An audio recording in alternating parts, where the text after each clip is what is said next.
Operation Dread Factor. I'm Camille Salazar-Hadaway, here to unveil everything that's coming in Year 8, Season 2 of Rainbow Six Siege. We've got a new operator, new map rework, and a lot more to cover. But first, here's Creative Director Alexander Karpazis with an overview of the season and some roadmap updates.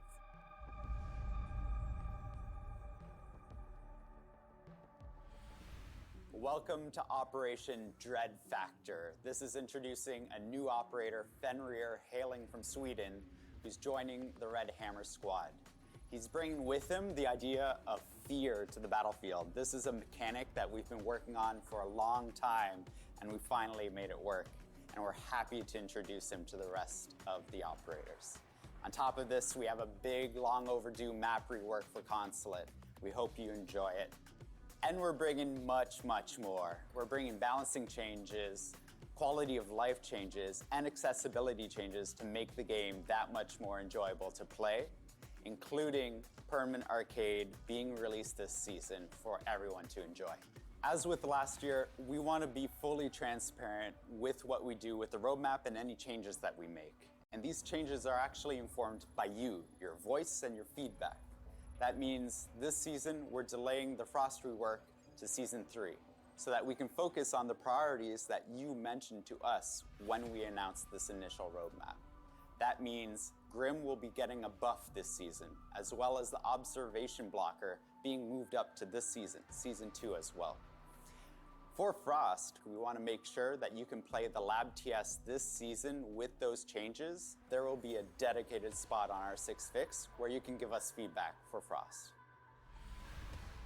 Fear is coming to Rainbow Six Siege, and I'm not talking about 20 seconds left on the clock, diffuser in hand, what do you do, fear.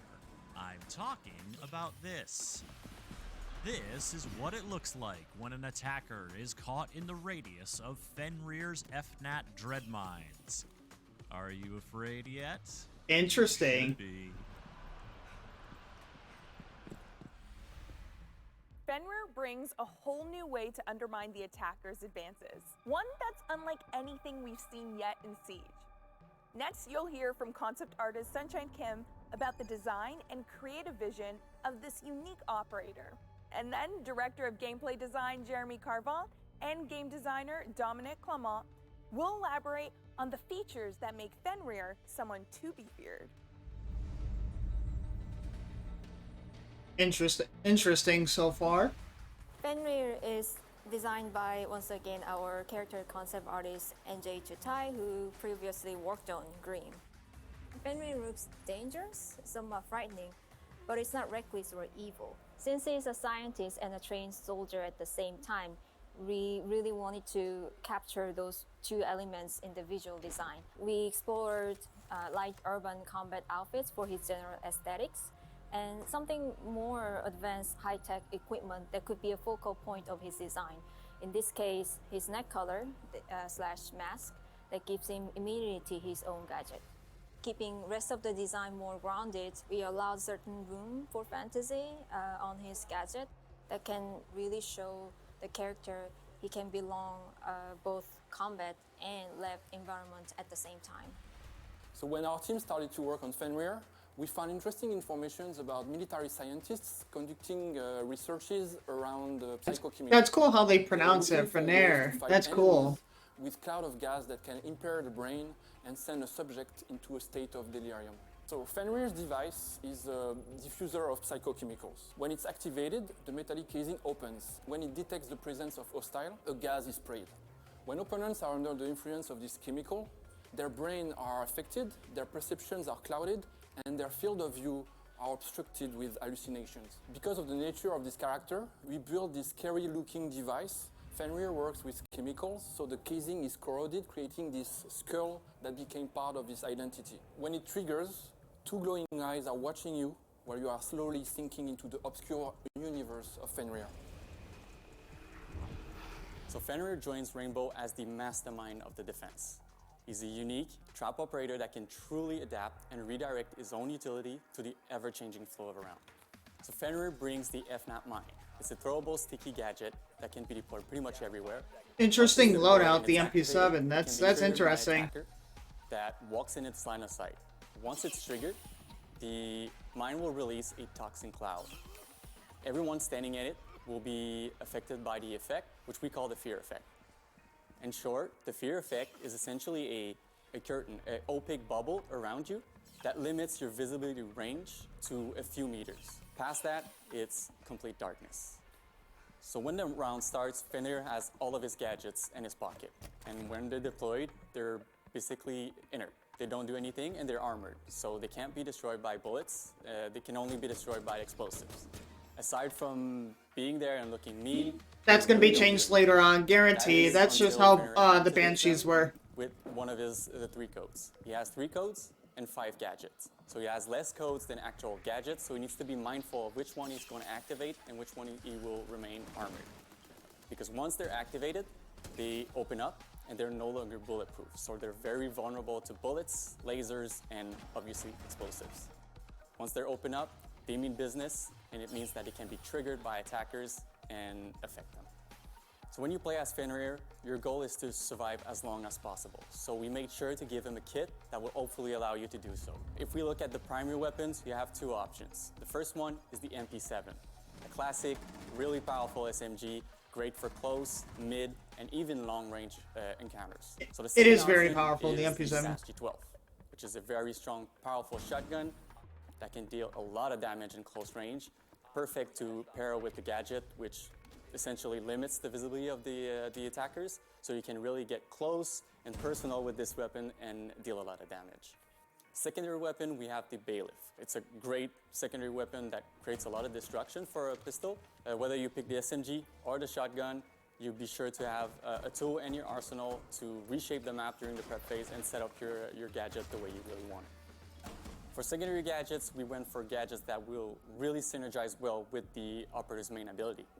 The first one is barbed wires. The FNAT will reduce the visibility, and the barbed wire will slow them down. His other option in terms of secondary gadget is the bulletproof cam. Again, a great synergy with the gadgets because you can use the bulletproof cam to keep watchful eye on your FNAT, and you can also use the bulletproof EMPs to disable any pesky attacker drone that might be coming in to destroy your gadgets. So Fenrir is a very flexible operator. It can be very useful for new players as much as for very experienced players.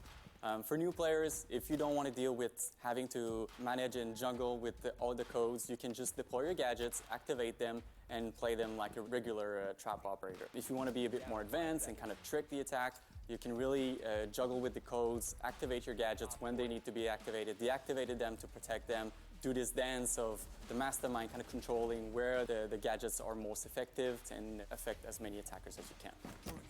That's cool. That's cool how you can activate it and deactivate it. That's cool. You have a lot of synergies with other operators. So like Melusi in Clash can combine their slowdown effect with the FNAT. They'll have their visibility reduced and also they'll be slowed down, so they might be stuck in this effect a bit longer thanks to that. Combining it with other operators like Thorn means that you can kind of catch these attackers in their moment of panic and hopefully deal them a lot of damage with these gadgets. Another group of operators that are very useful with Fenrir is the intel gathering operators, like Valkyrie, like Pulse, like Solis. They're all very useful operators that can really collect as much intel as they can and share this intel with Fenrir, so Fenrir can be more aware of which one of his gadget needs to be activated in order to be the most effective. Operators that can be a bit more sneaky could potentially get a bit closer to the victims and give them a good scare, like, well, Kavera. So if you have a Fenrir on the other team, you have a couple options in terms of counter. The first one is the classic combo of IQ and Thatcher that can be brought to deal with these FNAPs. So Finka is another very interesting counter. She won't completely remove the effect, but with her nano boost, she'll be able to kind of reduce the effectiveness of the fear effect, giving you more breathing room and more room to see around you and find hopefully cover to be safe. An interesting counter that you can bring is Mountain. Mountain can trigger them and provide cover for the rest of the team to come in and destroy the FNAT that have been triggered. Since he has the shield, the visibility reduction is not the end of the world. He's still protected. And finally, you have Twitch and Zero that can be brought to hunt down all the activated FNAT and zap them with their lasers. We can't wait to see the strategies and kind of big brain plays that will come up with Fenrir. He's really an operator that can play with collecting information and removing information from the attackers. So we can't wait to see players run around, activating, deactivating their FNAT and scaring attackers throughout the next season. We've seen your excitement about the upcoming map rework for Consulate, and now we want to give you more details on the renovations and updated bomb sites. And by we, I mean Team Lead World Jeremy Dowsett.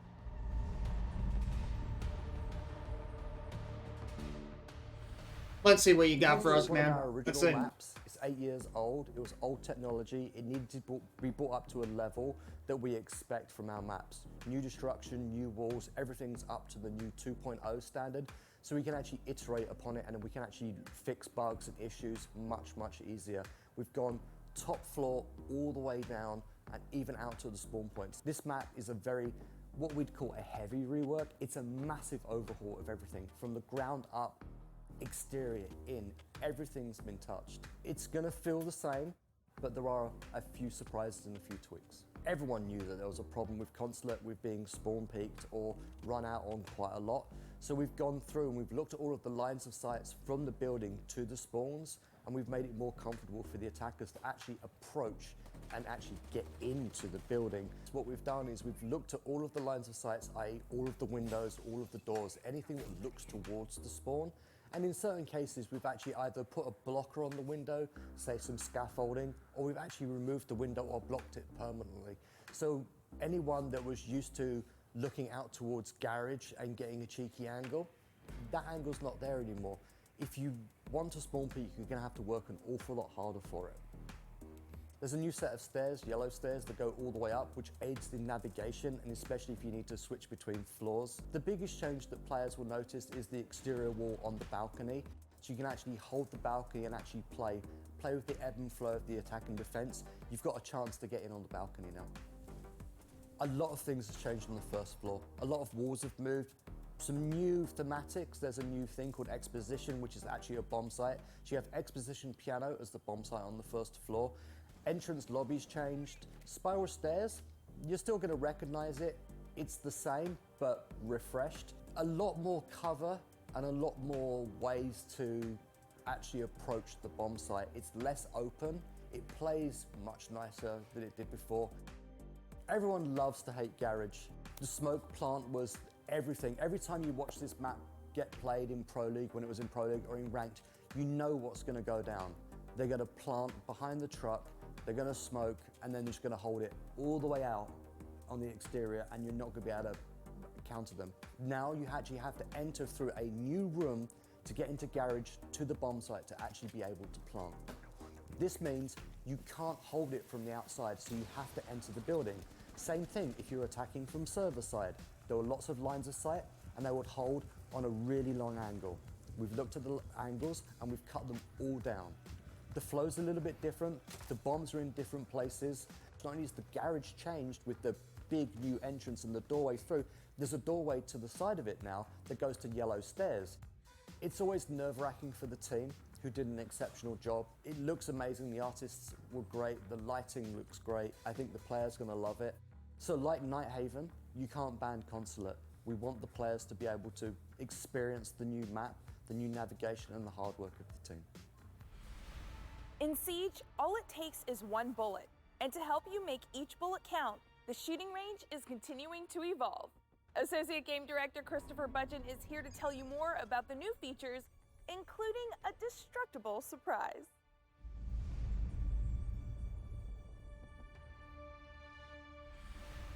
We've been very happy and pleased with the reception of the shooting range and our constant quality of life updates. Now, in Operation Dread Factor, our Shanghai team is bringing our largest update yet. The aiming lane allows players to practice through play. Whether they want to customize the movement and speed of different targets from the shooting range, so you can test recoil and damage directly in an in-game situation. You can create customized setups if you want to adjust the speed, movement, or the distance options of different sets of targets. Now you can master your reticle management in a real-life situation, but without having to leave the shooting range. What we really want to do is allow players to get their hands on their favorite weapons and their customized loadout and put that directly to use so they can train and improve their skills in the shooting range. While we were really happy to bring the aiming lane for Season 2, we're actually bringing one extra thing as well. We're bringing a destructible wall into the damage lane. Destruction is really important in Siege, and so allowing players to test how much destruction a weapon will do versus the damage that it creates is a new variable that players can choose to determine their ultimate loadout. Practice creating rotations or making lines of sight, or even check what the damage fall off is when you're using your weapons through a soft wall. We're really happy to have destruction right there in the shooting range. From golden guns to headshots only, arcade game modes are a fun way to flex your Siege skills. And in Operation Dread Factor, we're introducing the Permanent Arcade playlist. For the full breakdown, let's go to game designer Robert Cole.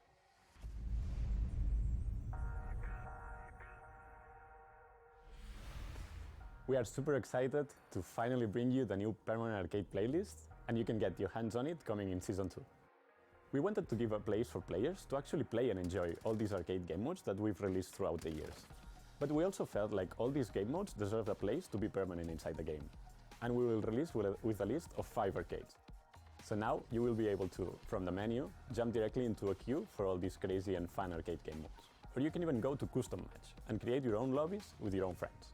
We are releasing with arcades like Golden Gun, in which your only weapon is the Golden Desert Eagle. Or even Headshot Only, a game mode in which the only way to kill your opponent is actually with a headshot. Or even Snipers Only, a game mode in which everyone is using Kali's sniper rifle. We're also moving TDM, or Team Deathmatch, back into the arcade playlist, because we feel like it fits better in here. And if you were paying attention, I mentioned 5 arcade game modes. And that's because we're taking the chance to release a brand new arcade called Free For All, in which, you probably guessed it, it's you versus everybody else. No teams, pure chaos. You will jump directly into a map versus 9 other people, and you will have to fight your way to victory. So now players will be able to warm up and have fun without restrictions in these alternative ways of playing Rainbow Six, without actually worrying whether or not they will be removed from the game. So yeah, have fun with your friends in this new arcade playlist. A new gadget is coming in Operation Dread Factor. You got a glimpse of it during the 6th Invitational, and now it's time to see, or not see, what's up with the Observation Blocker. Technical designer Sergi Ledesma from our Barcelona studio is here to teach you all about it and share a balancing update for Grim.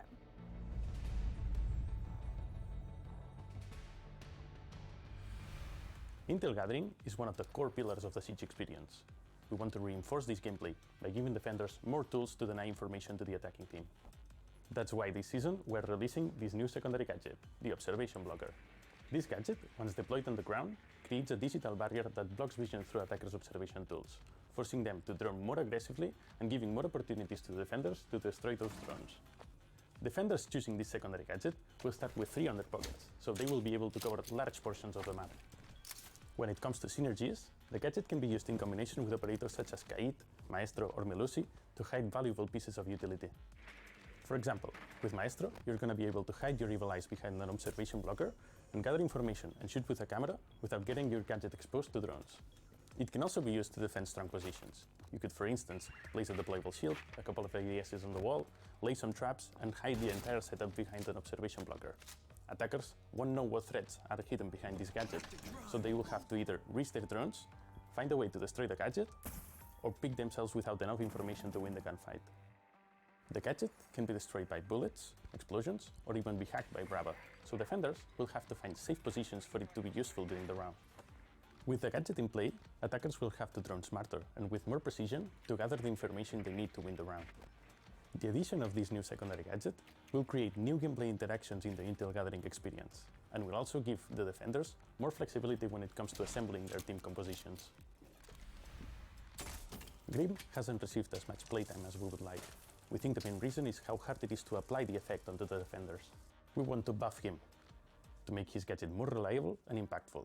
And to do so, we will release 2 updates, the first one coming this season and the second one later during the year. From now on, The deployment sequence of his gadget will be much faster, so as soon as the projectile sticks to a surface, the beast will be released shortly after. We're also increasing his area of effect, so the beast will stick to more defenders. Additionally, we're doubling the duration of the beast, so the area will be denied for much longer. We're also improving his loadout. He's going to be receiving the Bayleaf as a secondary weapon and the Hard Breachage as a secondary gadget. These new tools of destruction will help him create new lines of sight for his gadget to be useful. This set of changes will make him more reliable, effective, and versatile. We have more changes under investigation for this operator, so you can expect more improvements during the year. It's time for an accessibility update for console players. New controller layouts are coming. Associate producer Jane Gonchar from our Keep Studio has more.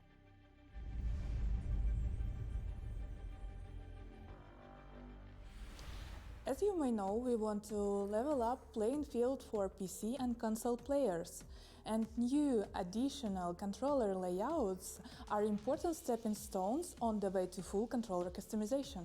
We have already several of them in the game, but the new one we are introducing are a step above and beyond, centered around tackling some difficulties that might cause discomfort for players when using the controller. Players who felt that some actions were taking a toll of their hands might find this feature is a way to increase comfort. Other players might find a way to play game differently. Working with current layouts already helped us shape the final vision for full controller remapping. We will continue to iterate on the feedback we gather to ensure that final product will meet the highest industry standard and provide our console players the best experience possible. Next up, we've got a new feature coming to Match Replay. The free camera option will give you more flexibility over how you view and show off your replays. Creative director Alexander Karpazis is back with the full update.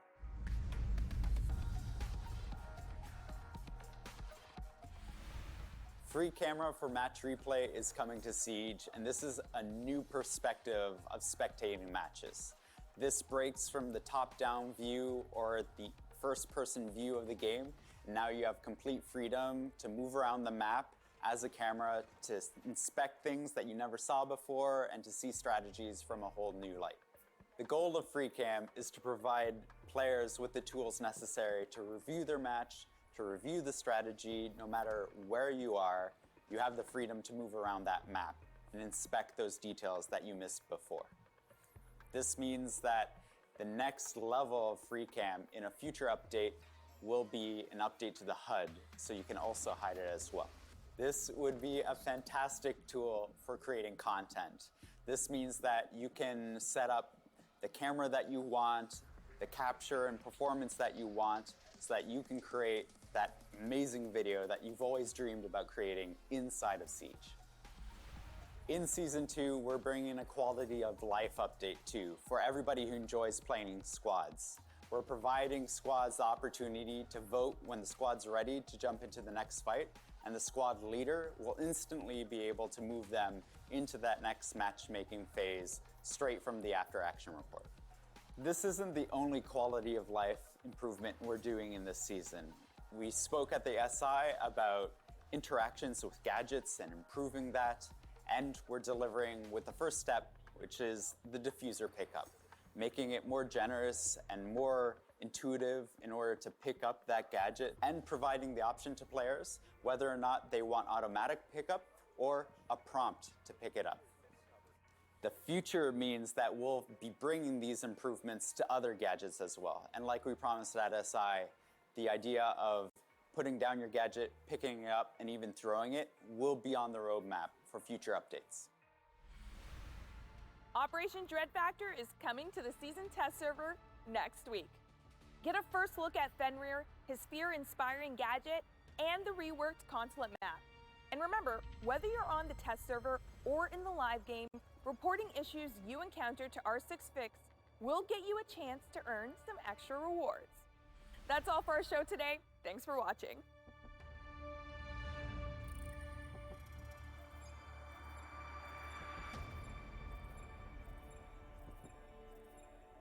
Is the video actually over?